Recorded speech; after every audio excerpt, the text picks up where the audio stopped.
Kota Malang Setiaji menggelar rapat terbatas atau ratas dengan pejabat di lingkungan Dinas Pekerjaan Umum Penataan Ruang Perumahan dan Kawasan Permukiman atau DPU PRPKP Kota Malang, membahas beberapa progres proyek pembangunan di Kota Malang. Orang nomor 1 di jajaran pemerintah Kota Malang tersebut menyampaikan bahwa dalam hasil evaluasi yang telah dilakukan, terdapat beberapa proyek pembangunan yang harus segera dilanjutkan dan diselesaikan di tahun 2022. Salah satunya MCC atau Malang Creative Center. Sementara itu, proyek pembangunan Jembatan Telogomas terjadi kemunduran lantaran adanya banjir bandang yang menghambat proses pengerjaan. Sebelumnya ditargetkan selesai pada tanggal 28 Desember 2021. Akhirnya, Pemkot Malang memberikan tambahan waktu untuk penyelesaian selama 50 hari kalender. Wali Kota Malang Setiaji menuturkan untuk saat ini progres pembangunan Jembatan Telogomas sudah mencapai 90,04%. Namun meskipun diberikan tambahan waktu selama 50 hari kalender, denda pun akan diterapkan jika kontraktor tidak selesai tepat waktu. Tak hanya itu, yang menjadi fokus Pemkot Malang diantaranya adalah drainase untuk penanganan banjir di Kota Malang dan perbaikan jalan-jalan rusak yang ada di Kota Malang. Beberapa kebijakan untuk peningkatan kelas jalan juga harus dilakukan. Kita evaluasi yang kemarin, ya. Jadi ada beberapa agenda yang masih harus dilanjutkan di tahun 2022. Anggarannya kan di 2021 dan 2022. Islamic Center kan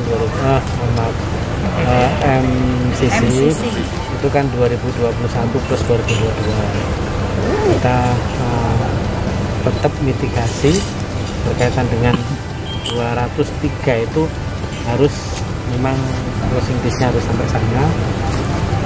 Kita minta progresnya. Yang kedua berkaitan dengan masalah jembatan. Kemarin 52 hari ya. 50 hari kalender itu saya minta berapa persen, tapi sekarang rupanya yang sudah masuk ini ya, serta bagaimana mekanisme mencairkan dana yang kemarin kan harus dilebur Mas, jadi dihitung 85%, maka sisanya ya itu masuk ke kas daerah ini Silpa, terus nanti harus ada perwal mendahului karena harus bayar kelebihan dulu,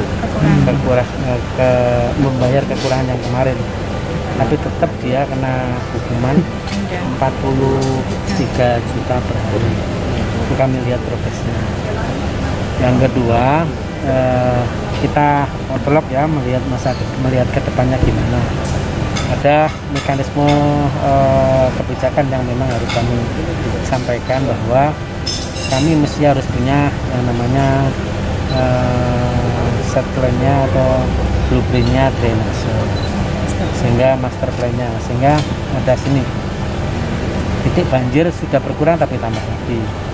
Prosentasenya sebenarnya sudah purna 100, tapi sekarang ada 3 titik yang masih kredit untuk banjir.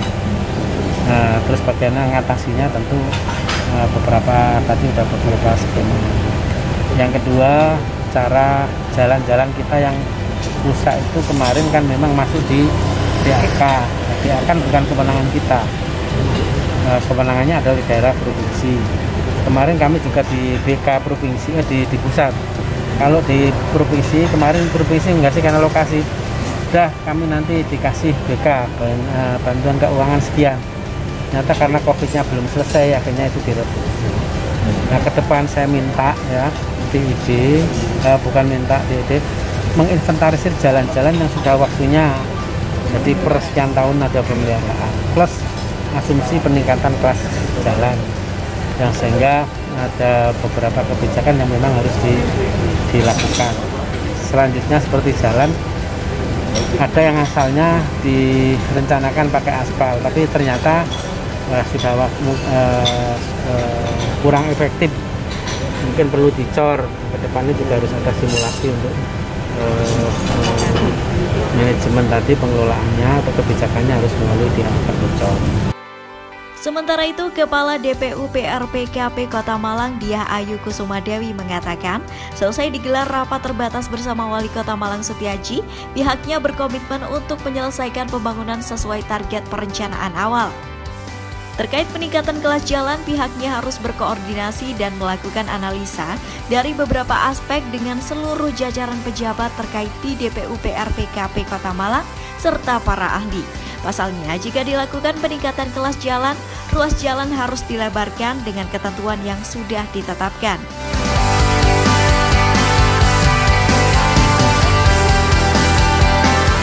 Komitmennya ya sesuai target, mulailah anggaran 2022 sesuai target, sesuai rencana